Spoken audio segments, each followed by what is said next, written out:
Então, o nosso objetivo fundamental, como eu comentei ali inicialmente, é fazer com que haja uma certa visualização dos senhores sobre o setor público, né? E sempre que o setor público busca eficiência, essa eficiência se traduz em bons resultados também para o setor produtivo.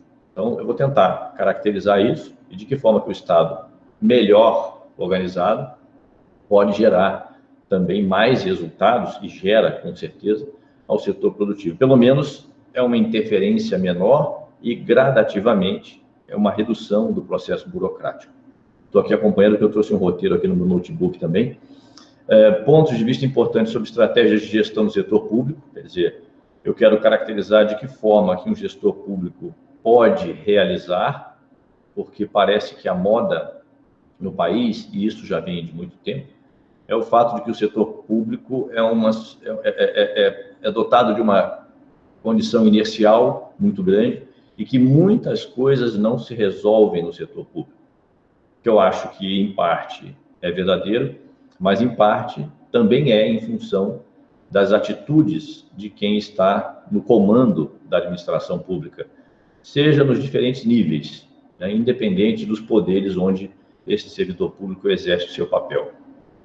E uma breve análise, né, do que eu considero importante para que haja, de fato, uma grande reforma administrativa no setor público brasileiro. Não é central, né, não é uma atitude centralizada de forma concreta, mas uma grande reforma no setor público brasileiro para que ele seja menos burocrático, para que ele valorize os seus servidores, porque, apesar de os servidores públicos atualmente, diante da visão da sociedade, terem uma imagem muito ruim, e me desculpe, muitas vezes os políticos se utilizam dessa imagem que foi montada, foi estruturada, e vez por outra também em função do mau atendimento de quem está do outro lado do balcão, mas os servidores públicos têm um papel importante para qualquer nação, e não é diferente na nossa nação brasileira. Então, esses são os aspectos que eu vou tentar abordar rapidamente, para tentar ver se eu consigo me expressar bem.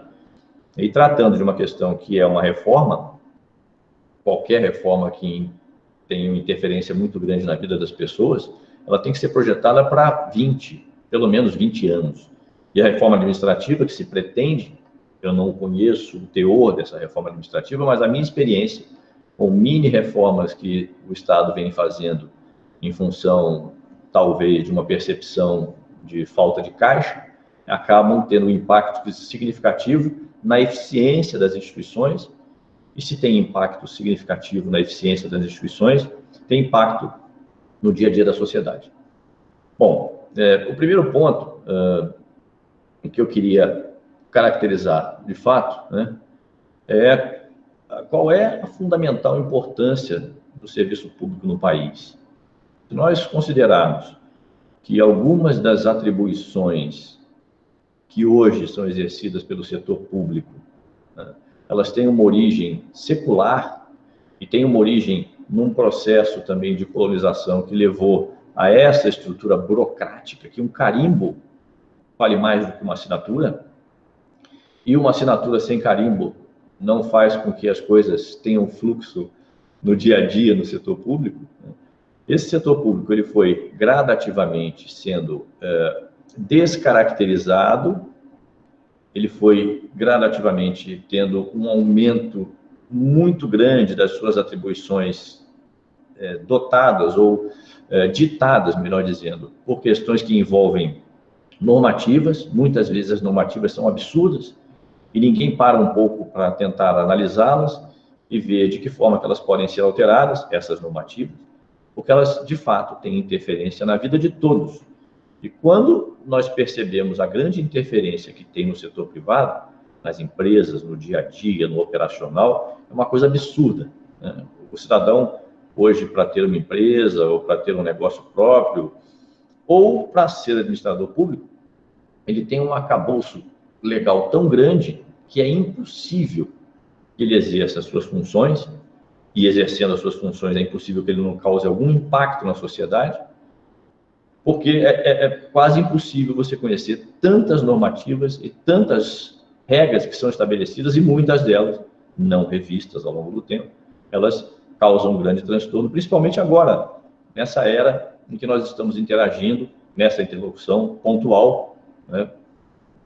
É uma ferramenta fantástica, que existe, que cada vez vai ser mais utilizada, mas que causa um impacto muito grande. O setor público normatizando e regulamentando de forma tão intensiva, sem que haja um certo diálogo anterior, ou prévio, melhor dizendo, com a sociedade. Bom, e aí vem a questão dos mitos e das realidades, né? Existem pessoas, e a sociedade hoje, eu insisto nisso, ela tem sido induzida a desacreditar do Estado brasileiro. Mas num momento como esse, por exemplo, nós temos aí uma pandemia. Imagine o que é organizar todo o sistema de saúde do país, o que é organizar as pessoas para que elas tenham determinada conduta, porque essa conduta faz com que elas se autoprotejam, num país do tamanho do Brasil, com as diferenças regionais incrivelmente acentuadas, e essa informação chegar até a base, até a sociedade. Isso é um papel importante do setor público e evidenciou-se agora, por exemplo, com essa crise, o tamanho do problema que é a saúde pública no país. Todos nós já sabemos disso. Quando nós precisamos de um atendimento emergencial, quando nós estamos dependendo, de alguma forma, do serviço público de saúde, o transtorno que é entre o início, meio e o fim. Eu não estou considerando o fim como o óbito, eu estou considerando o fim como o processo até de prescrição de um medicamento ou de uma consulta, por exemplo, com alguma área especializada da saúde pública, um dermatologista, um cardiologista. Então, quando nós percebemos que o Estado tem um papel preponderante nos momentos, principalmente de crise, e percebemos, vez por outra, que ele está mais organizado, nós acabamos aplaudindo, né, as pessoas que estão envolvidas, por exemplo, com a saúde pública, grande parte dela pública no país, das condições sociais que nós temos, porque verificamos que, de fato, algum processo de organização e, consequentemente, um grande empenho dos servidores foi exercido para que uma situação de crise seja revertida. Então, entre os mitos e as realidades, o Estado brasileiro é importante, o setor público brasileiro é importante. O mais importante é saber como que, ao longo do tempo, e é para ontem, ele consegue se reorganizar e, em se organizando, ele passa a ser uma instituição, o Estado. As instituições públicas do país passam a ser uma referência para o cidadão, para que o cidadão aplauda e não tenha tantos transtornos no momento em que ele precisa de um serviço. Um ponto fundamental para que isso aconteça, eu como servidor público, vocês me desculpem, de vez em quando pode ser que eu seja um pouco corporativista, e isso é normal em qualquer atividade, seja no setor público ou seja no setor privado. Eu como servidor público tive a grande bênção de se pertencer a uma instituição de pesquisa. Eu sou servidor do IAPAR, me aposentei agora em 2 de outubro, né, do ano passado, e tive a chance de estudar e estudar muito. E quem custeou, quem fez o custeio dos meus estudos foi a sociedade brasileira, foi a sociedade paranaense. Então, o processo de qualificação do serviço público ele é fundamental, assim como é o processo de qualificação das pessoas que estão nas empresas, na iniciativa privada. Sem o processo de qualificação, é óbvio que a prestação do serviço sempre ficará aquém das nossas expectativas.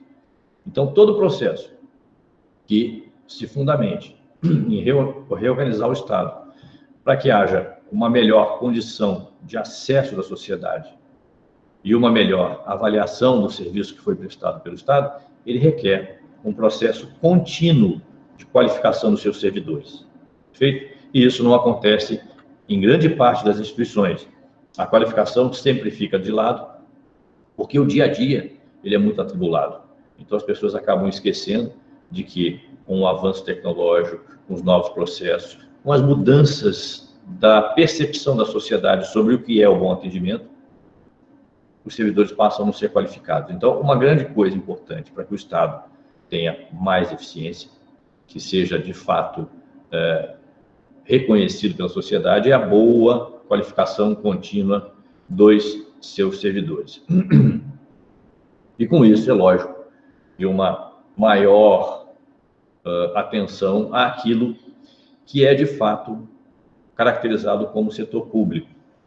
Um outro defeito que nós tivemos e temos ainda ao longo do tempo, e por consequência também de uma necessidade de uma presença maior do Estado na base, é achar que as instituições, elas são eternas, as instituições públicas, as privadas também não são. E isso vem também de uma origem, e vem também do grande corporativismo ao qual eu me referi aqui agora há pouco, né, que é o corporativismo existente dentro do Estado brasileiro. Mas muitas das atividades que antigamente, né, nos últimos 30 anos ou 40 anos, elas eram fundamentais para o desenvolvimento, não são mais. Então, como é que nós convivemos com essa questão que é o Estado muito poderoso, vez por outra, com atribuições que hoje já não são as suas atribuições próprias, interferindo no setor produtivo e sem uma ação concreta para que essas atribuições gradativamente sejam reconvertidas, transformadas em atribuição do tipo 1, sei lá, para a atribuição do tipo 2, e essa atribuição do tipo 2 é uma atribuição exclusiva do Estado. Como fazer isso num sistema onde as interferências políticas são grandes, e é natural, não é só aqui no Brasil, é no mundo todo. Existem interferências políticas sobre os agentes públicos, sobre a atividade pública.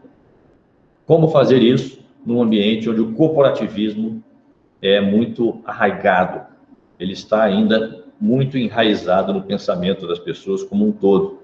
E isso, logicamente, faz com que o administrador público tenha que ter capacidade e habilidade para transformar um cenário, muitas vezes ruim, num cenário produtivo, um cenário melhor remunerado.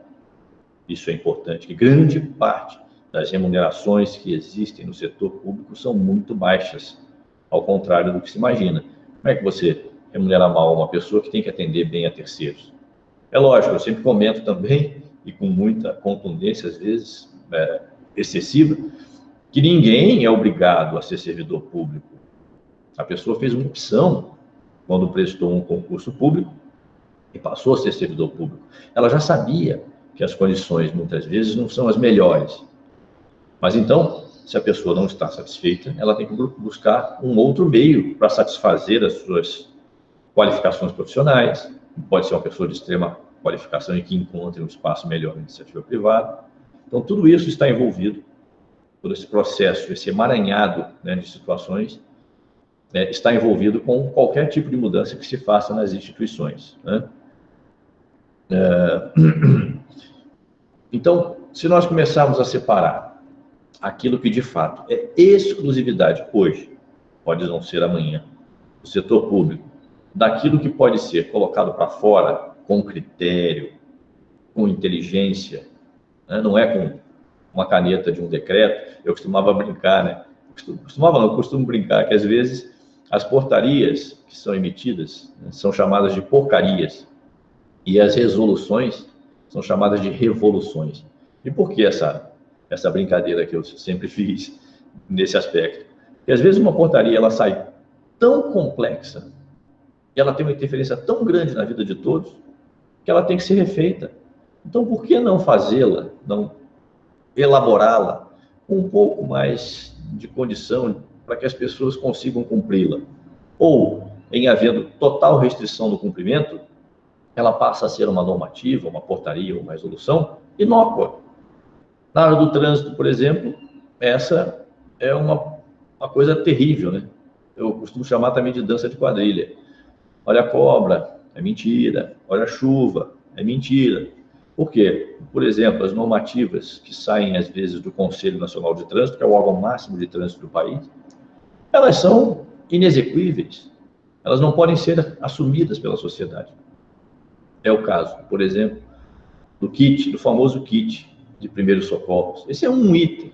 São inúmeros os casos onde as normativas interferem e atrapalham a atividade da sociedade. Então, é preciso que haja também uma verificação concreta, bem feita, técnica, daquilo que é a atribuição do Estado. Isso aqui, ninguém mexe, porque é o poder de polícia, porque é o Estado que tem que ser normativo, né?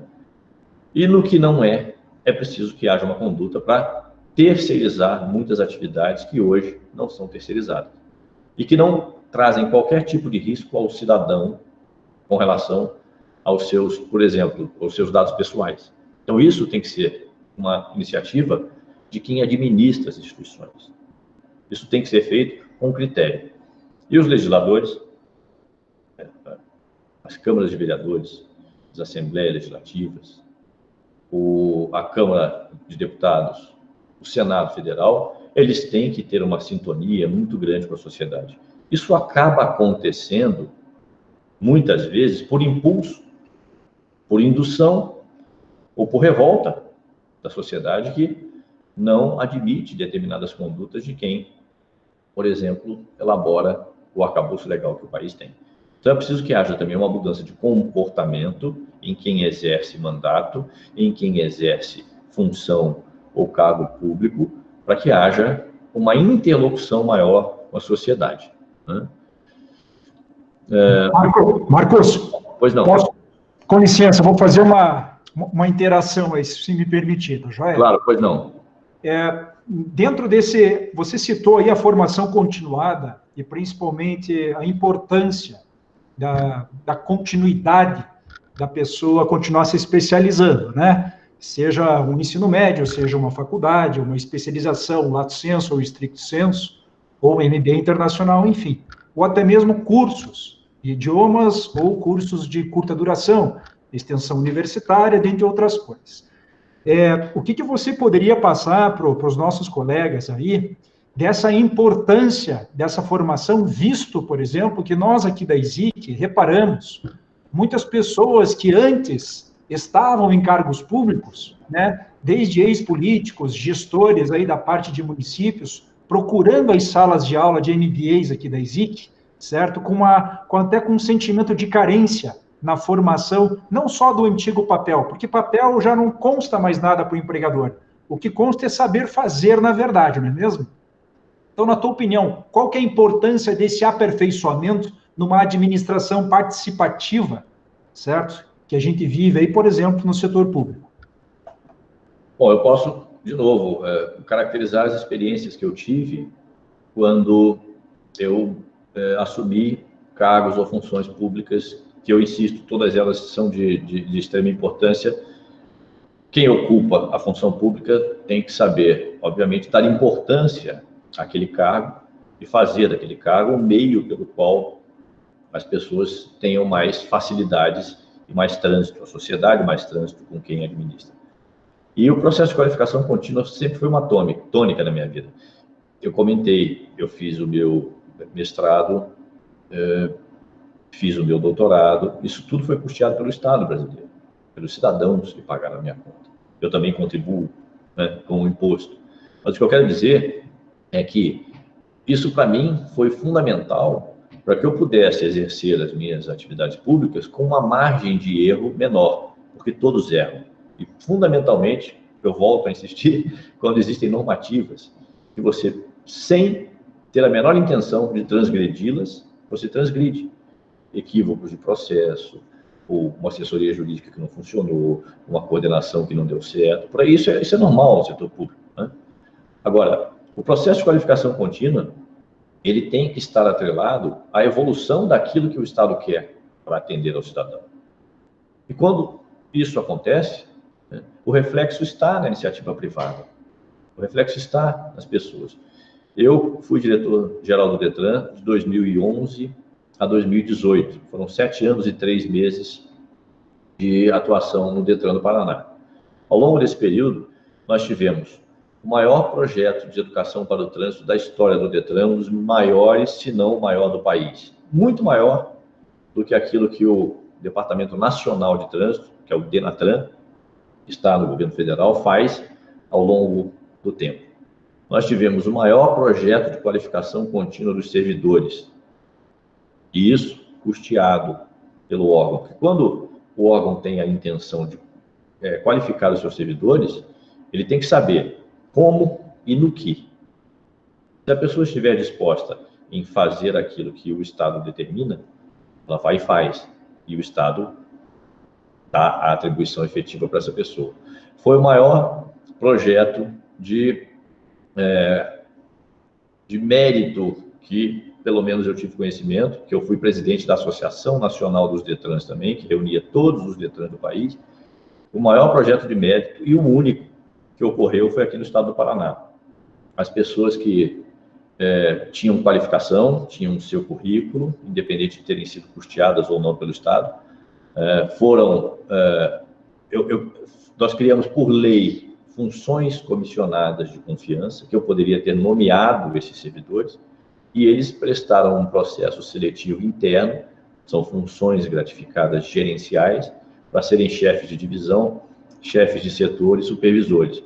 Eu não sei de outro processo qualitativo dessa natureza que foi instituído em outra instituição pública no país dessa forma. Então, isso deu um gás para quem ia exercer a função gerencial, que antes exercia e não recebia para isso também. Justamente aí é importante, né, Trade, falar desse gás, né? Quando a gente aperfeiçoa o funcionário, certo? Ou quando a gente identifica um gestor de verdade, que queira apostar na nossa capacidade, desde oferecendo um curso pequeno ou uma pós-graduação, por exemplo, a gente consegue realmente olhar lá na frente, dentro desse escopo dessa empresa pública ou privada, algo de produtivo, né? E esse lá na frente não é ficar esperando, por exemplo, a pandemia passar para 2021 chegar e ufa, ainda bem que acabou. Claro, todos nós oramos por isso, mas nos especializarmos diante do agora, até como uma espécie de digamos assim, imunização curricular, não é mesmo, Trade? Para que a gente tenha um 2021, por seguinte, 2022, com qualidade, eu acho que a gente consegue, sim, certos grandes resultados. Você citou aí a questão da tua gestão, lá da época do Detran, onde você conseguiu realmente identificar essas melhorias. Fale um pouco para nós aqui, qual que é a vantagem de você pegar alguém que tem um grande potencial e colocar numa sala de aula ou especializar aquela pessoa ou aquele grupo, por gentileza? Pois não. Eu tenho um defeito. Aonde eu entro para administrar, e eu ainda não administrei absolutamente nada na iniciativa privada, infelizmente, porque eu me dediquei basicamente à minha vida pública. Eu tenho uma certa mania de tentar reorganizar as coisas, né? E essa reorganização vem muitas vezes da percepção. Eu assumi o Detran em 1º de janeiro de 2011, e ao longo de 4 meses, né, eu conheci a instituição, o seu organograma, as pessoas, as atribuições, né, e muitas atribuições eram, e continuam sendo muitas vezes, desnecessárias. Então, como identificar que uma atribuição que hoje ela é desnecessária, ela tem que ser reconvertida numa outra coisa que, no futuro próximo, não só por especulação, mas por uma prospecção de onde nós queremos chegar, vai ser importante. É preciso mapear todos os processos. Nós mapeamos todos os processos do Detran, tanto é que toda a tecnologia que foi utilizada ao longo desse período fez com que houvesse um nível de satisfação dos usuários do Detran, que era de 45% em 2011, e nós deixamos o Detran com um nível de satisfação de 95%. E isso fez parte de um processo de planejamento institucional que eu, particularmente, fiz questão de coordenar como gestor principal da instituição, mas que eu dei atribuições e dei o reconhecimento a quem me assessorava, aos servidores estatutários, aos comissionados. Eu tive uma interlocução muito grande com os segmentos que se utilizavam no serviço do Detran. E é lógico, na medida em que você deixa de exercer algumas atividades, por exemplo, a divisão A, ela existia e ela era uma divisão de conferência de papéis. Bom, se nós reorganizamos a instituição para que cada vez mais ela passasse a ser digital, a conferência de papéis era uma coisa que não se aplicava. Se você certifica o processo na origem, ele se finaliza sem precisar um nível de conferência tão grande, exceto por auditorias específicas. Então, nós passamos a fazer com que houvesse uma reconversão das atividades que eram mais simples, não menos importantes. Eu sempre falava isso, porque as pessoas, às vezes, acham que a gente está dizendo, não, isso é muito simples de fazer.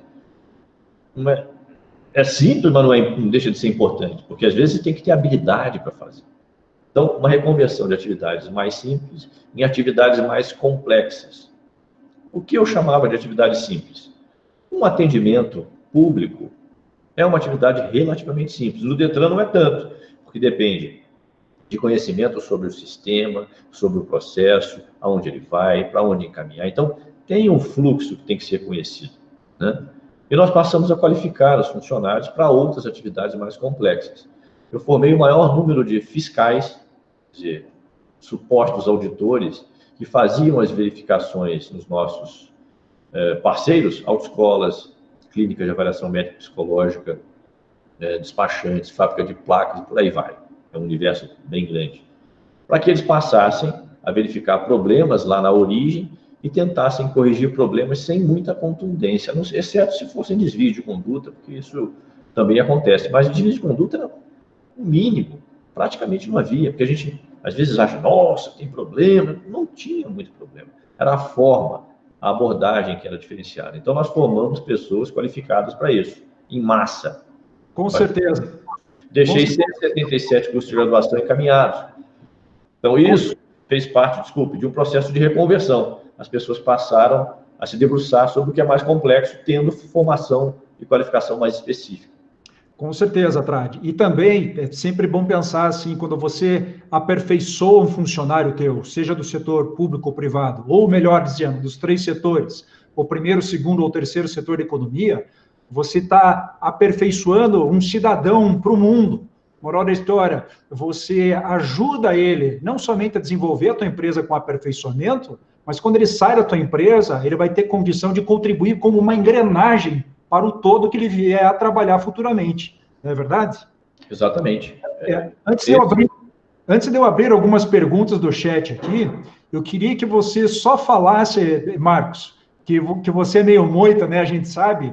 O Marcos falou que não tem muita experiência na gestão particular, tal, mas para que muitos não saibam, acho que a grande maioria sabe aqui, ele deu uma pitadinha, assim, pela parte de assessoria de imprensa e comunicação num dos maiores bares temáticos de rock and roll aí do Brasil, né? Eu não tenho problema nenhum mencionar aqui, até porque é um parceiro da ISIC, assim como os 630 que a gente tem aqui, tá? Veja bem, são 630 empresas, desde as startups a multinacionais são parceiros nossos.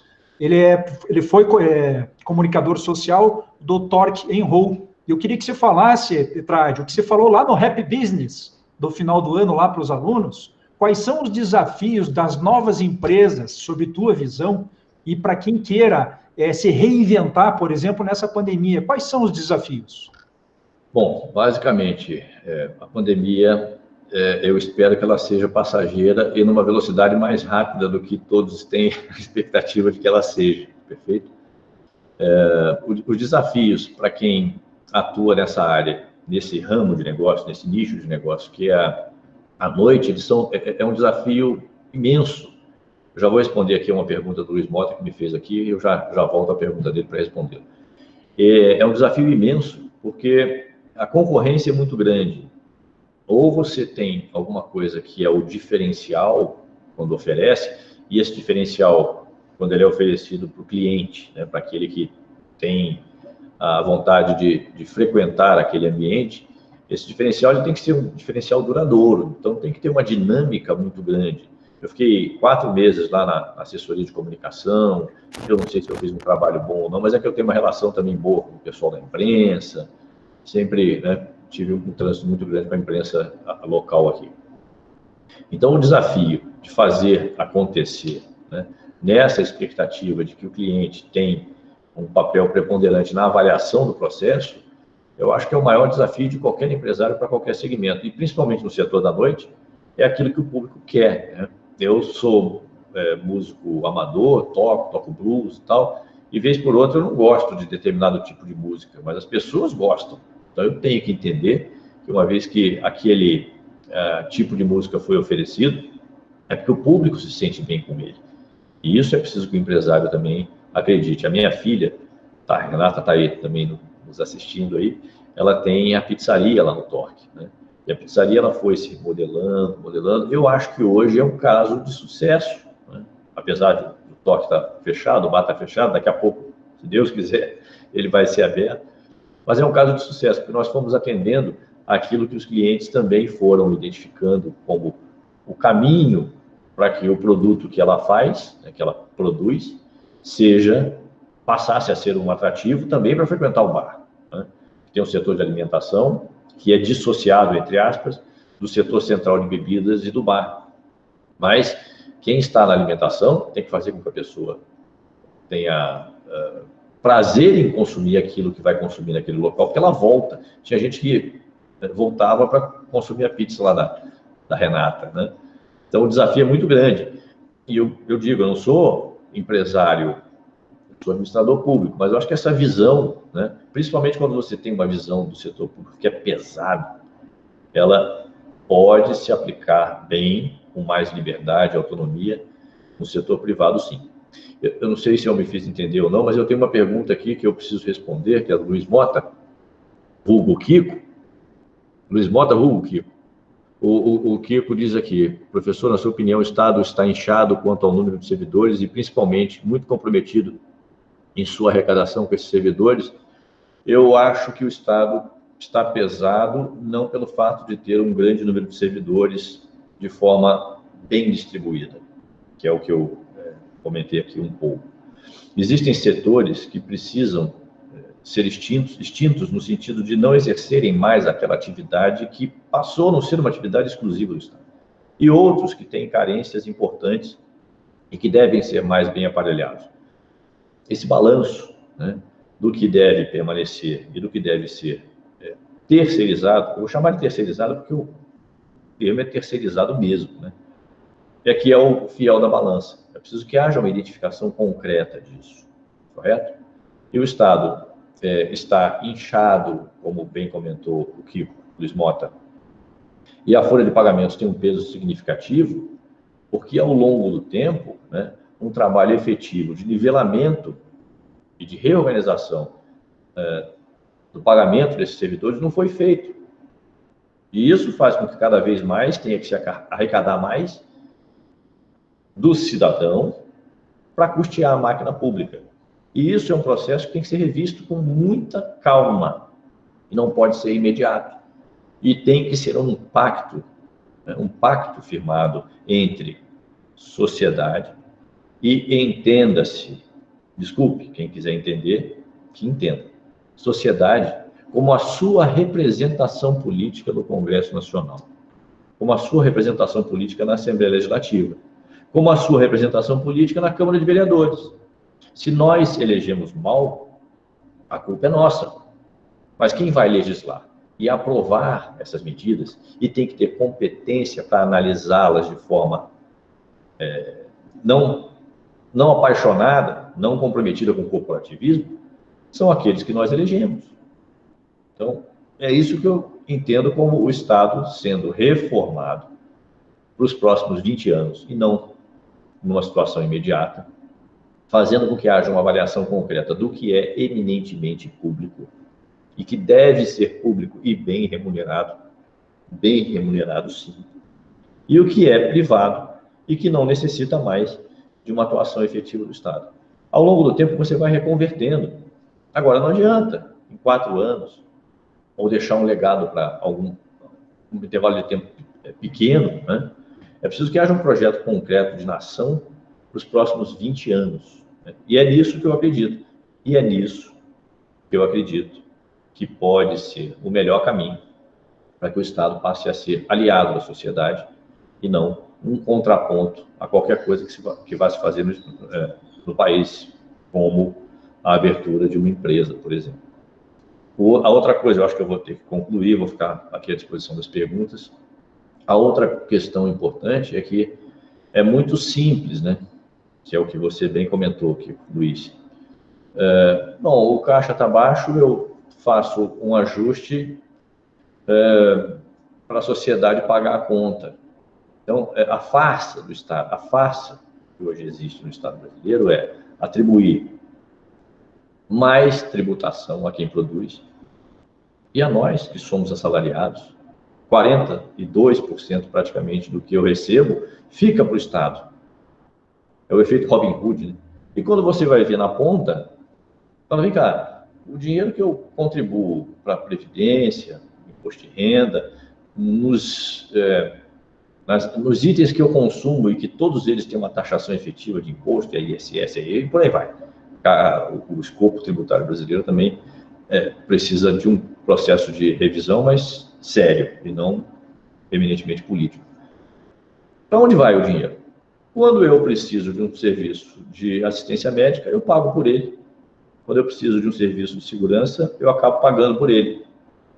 Quando eu preciso de um acesso maior à educação, eu acabo pagando por ele. Então, para onde que vai esse dinheiro? Vai exatamente para atividades, para o custeio de atividades que muitas vezes não deveriam ir, né? Ou não deveria ir o recurso. Então, precisa, sim, de um enxugamento, mas não é um enxugamento de extingue a secretaria, junta. Olha, sinceramente, isso é de um amadorismo, é porque a sociedade às vezes não percebe, mas isso é de um amadorismo tão grande que eu não posso concordar. Para você reorganizar uma instituição, é preciso que você tenha, primeiro, conduta do diálogo, a participação efetiva de quem lá está e de quem se utiliza dos serviços dessas instituições. É o que nós fizemos. Audiências públicas contínuas, formação de grupo de trabalho para processo A, B, C e D, de tal forma que das demandas levantadas, 90% nós resolvemos, tanto as internas quanto as externas. Sobrou 10%. Sobrou 10% porque é atribuição exclusiva do Estado, ou que precisava de legislação específica, e nós não conseguimos romper essa barreira da legislação específica. Dá para fazer. É só organização e método de trabalho. Maravilha. Marcos, chegou uma pergunta via WhatsApp aqui, internacional, lá da Espanha, de um aluno nosso, certo? Está em espanhol, já vou traduzir aqui para o português. Ele pergunta o seguinte, na verdade, ele faz uma colocação. Ele notou, de maneira no cenário mundial, que as pessoas começaram a se perceber de uma interconectividade entre os setores, da administração pública, dos órgãos privados, por exemplo, quem está produzindo máscara, quem está produzindo álcool, das pessoas que estão contribuindo. A gente, por exemplo, viu aí no Brasil, algumas semanas atrás, veterinários sendo contratados aí, certo?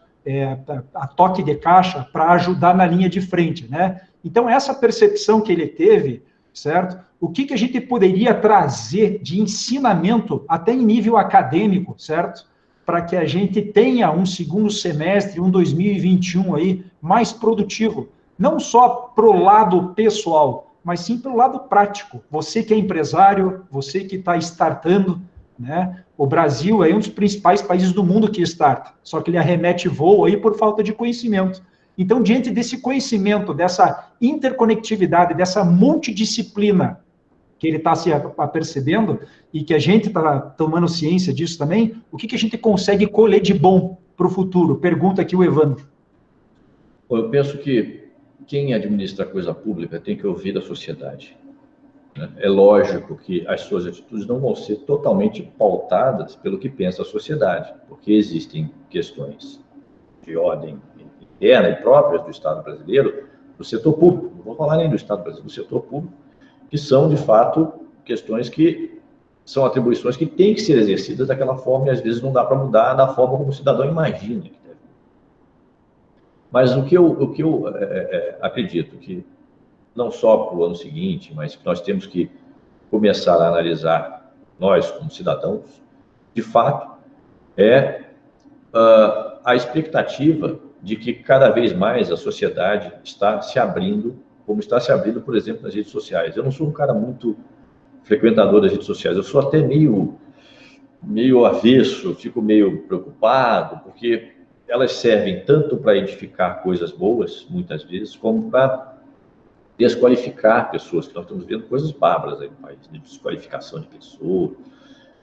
Então, se elas forem usadas, vamos fazer uma reflexão como cidadãos, né, como seres entre aspas, humanos. Se nós fizermos uma reflexão sobre aquilo que nós podemos fazer para construir um cenário melhor para os próximos anos, eu acho que tem que partir de nós mesmos, principalmente na seleção daqueles que nós elegemos.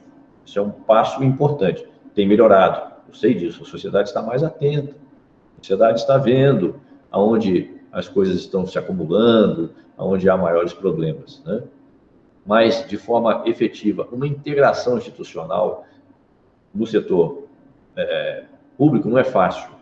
E se você perceber, o colega que está nos ouvindo aí da Espanha, desculpe, eu não guardei o nome, mas se você perceber que nas instituições privadas, muitas vezes o colega que está do seu lado não foi notificado de uma reunião que ia acontecer naquele momento, no dia tal, e que não sabe de um processo que o seu colega do lado está desenvolvendo, um projeto, isso é muito comum. Então, é usar a comunicação, né, qualitativamente, sem excesso, e fazendo com que toda a tecnologia que hoje está disponível, que nós vimos no filme dos Jetsons, né, que era aquele totemzinho, nós instituímos uma rede de totens no Detran, aquele totem veio dos Jetsons.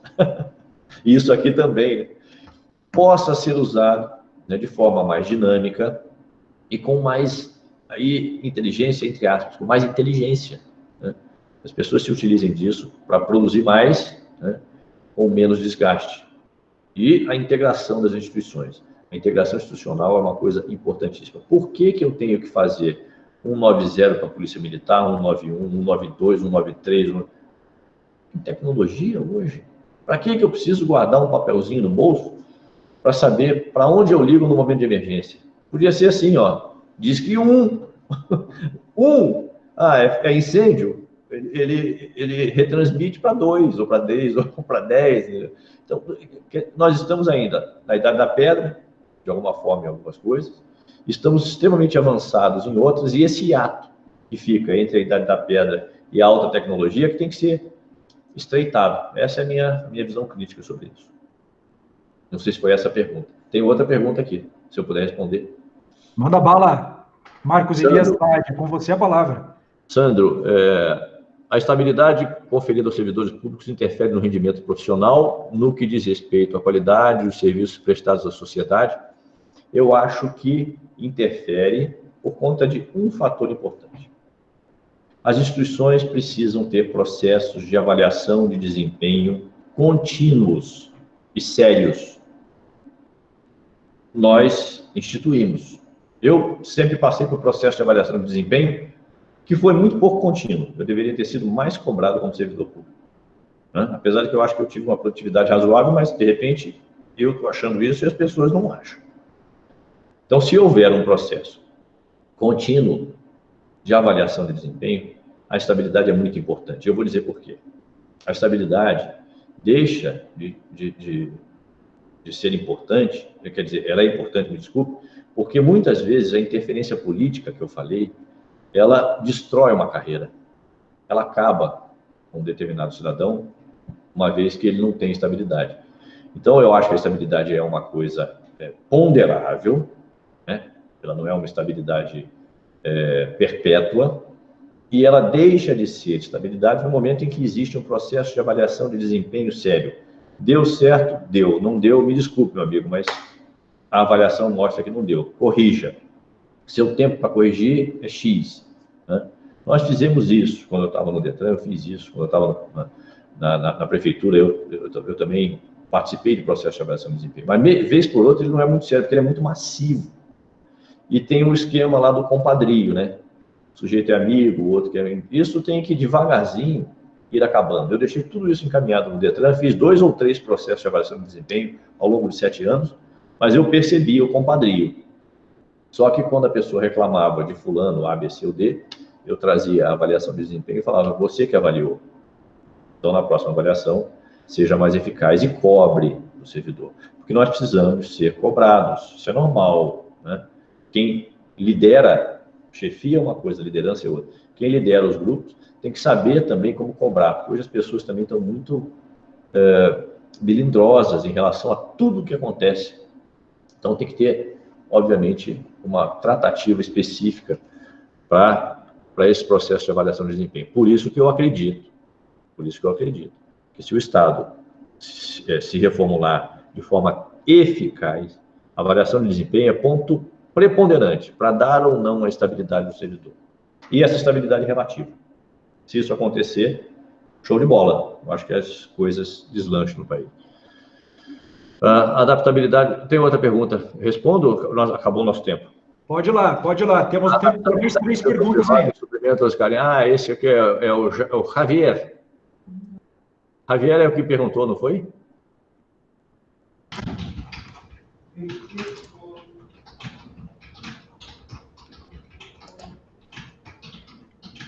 Hein? É o Javier que foi essa pergunta que você me fez, Elton?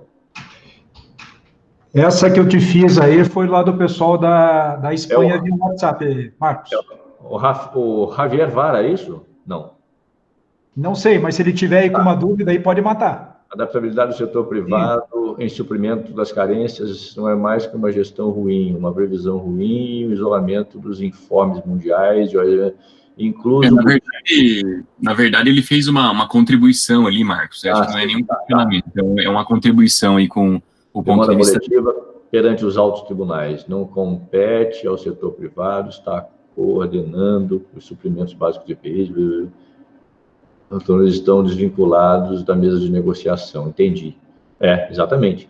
Por isso que eu digo, quando existe uma questão que é de Estado, né, a consulta ao setor privado só se for pela expertise, pelos cientistas, porque muitos cientistas não estão na área pública, principalmente fora do país, né? Ou a interlocução da ciência com o setor produtivo fora do país é muito maior do que a nossa.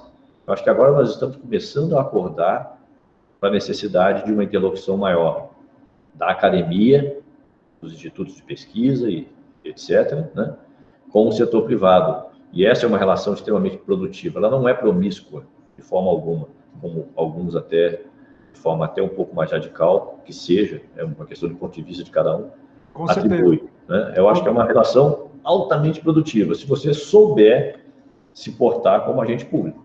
Você pode ter uma aproximação com a iniciativa privada sem problema nenhum. Com certeza. Quando a gente pega um MBA internacional em gestão de projetos, no caso aqui da ESIC, a gente nota justamente esse ensaio aí, desde incubação até a parte de gestão de inovação, e o que está acontecendo agora no cenário, né, Marcos? A gente vê mais do que nunca aí a pesquisa, onde nasce a pesquisa? Na grande maioria das vezes, para não falar 100% das vezes, nas universidades, nas academias. E a gente vê a importância agora, mais do que nunca, de você, no teu segmento, ou pelo menos naquela devoção que você tem por DNA, quando eu digo DNA, são as tuas competências e habilidades naturais, de ir estudar em sala de aula, seja no processo a longa distância, no EAD ou presencialmente, para que justifique justamente o lado bom do que está acontecendo, né? E falando em lado bom, com certeza aí a gente pode destacar que as faculdades, as universidades estão contribuindo sim, né? Não só para a parte de pesquisa, de medicação, de vacinas, né? Mas principalmente para comportamento mesmo, para a questão de gestão, para a questão de alçar novos resultados a favor do todo. Não é mesmo, Marcos? Perfeitamente. Não tenho a menor dúvida disso. Essa integração, eu sempre procurei fazê-la, né? Quando eu era pesquisador do IAPAR, eu tinha uma interface muito grande com associações de criadores, dias de campo, eu sempre procurei estar próximo do setor produtivo, até para corrigir aquilo que provavelmente eu, né, projetava e que não havia uma certa relação de consonância com a demanda específica da sociedade, dos produtores rurais, por exemplo. Isso sim. Bom, eu acho que nós já estamos às 16 horas aqui, você aqui... Com certeza. Para encerrar... Marcos Elias, obrigado, certo? A gente sabe que a tua agenda é bem estreita, mas a gente está aqui, assim, com a testa suada por ter conseguido trazer você. Graças a Deus, uma tarde ensolarada, uma tarde aí bem espiritual para as pessoas. Infelizmente, você quando chegou aqui, a gente não pôde dar um aperto de mão, um abraço, mas a gente está compreendendo isso e a gente está transmitindo conteúdo de relevância, até eu diria, para as pessoas aí que gostam da ESIC e que estão começando a conhecer a ESIC Internacional. É sempre bom lembrar também, vocês ouvintes, vocês nobres ouvintes, e até mesmo você, Trade, que no site da ISIC, no Facebook da ISIC Brasil, tem lá todo o calendário dessas palestras, tá? Só reforçando que faz a inscrição em minutos antes, em questão de meia hora a 10 minutos com antecedência, o link de liberação chega para vocês, tá? Então, Marcos Elias Traadi, muito obrigado pela sua colaboração, certo? E esperamos o quanto antes fazer a terceira Happy Business aula, seja onde for que tenha que ser feita. Tá joia? Inclusive, eu estendo o convite para todos os empresários que estão aí acompanhando a gente. Quem tiver uma empresa, um negócio e quiser trazer aqui para a gente fazer um convênio com a ISIC, esse convênio não tem custo nenhum, muito pelo contrário, é só uma mão que a gente dá com força aí em benefício dos nossos filhos, dos nossos parentes, dos nossos clientes, da sociedade como um todo. Tá joia? Perfeito. Eu deixo aqui os meus agradecimentos mais uma vez a todos que participaram do grupo. O meu e-mail é Marcos de elefante, marcosetraadi, com 2 A de mudo, @gmail.com. marcosetraadi@gmail.com. Quem quiser fazer alguma pergunta, conversar um pouco ali pelo e-mail, é só avisar. O que eu deixo de mensagem final para vocês é a de que quem está na administração pública está sujeito a críticas, está sujeito a equívocos, está sujeito a problemas processuais que, vez por outra, são graves, isso é natural, acontece, mas, fundamentalmente, quem está na administração pública é servidor público, seja nomeado para isso, seja um servidor de carreira ou estatutário como eu, e que, vez por outra, é convidado para exercer uma função administrativa no Estado brasileiro. Então, a nossa responsabilidade é muito grande, e essa relação respeitosa que tem que haver do cidadão com quem o atende também é fundamental, né?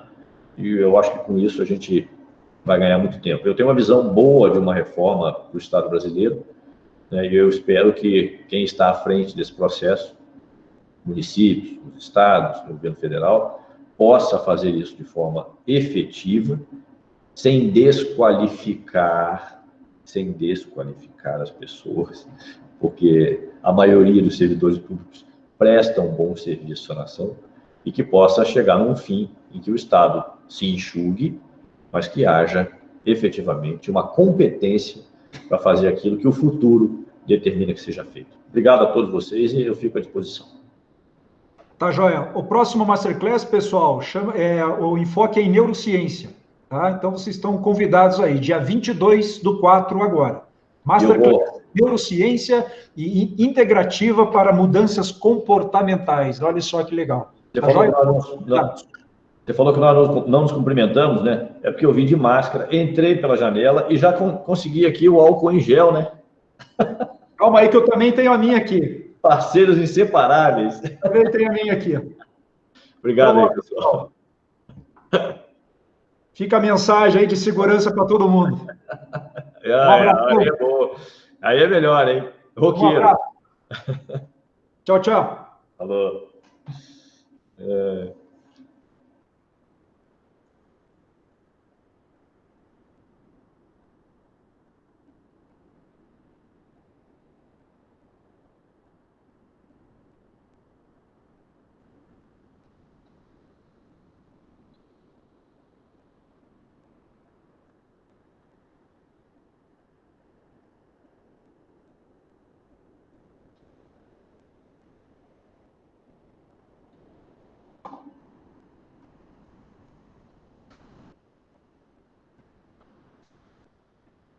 Nossa, tem mais gente entrando aqui agora?